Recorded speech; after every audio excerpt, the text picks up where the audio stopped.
Uwajibikaji si chaguo, bali ni wajibu. Ni wajibu kuwajibika, si chaguo. Nataka kuwajibika au sitaki, hapana.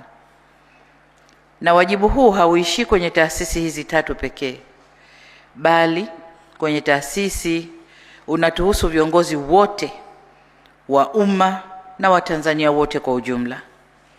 Kwa upande wetu serikali, tutaendelea kuimarisha mifumo ya uwajibikaji, na pale ambapo kutabainika kushindwa kuwajibika au kutimiza majukumu ipasavyo kutokana na uzembe au ubadhirifu, hatutasita kuchukua hatua stahiki kwa mujibu wa sheria zetu.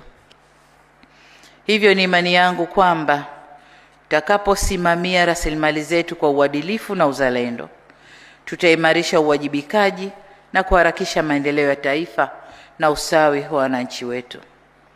Na hapa nimwelekeze Katibu Mkuu Kiongozi kusimamia kwa karibu tathmini ya utekelezaji wa mapendekezo yote yaliyotolewa na taasisi hizi.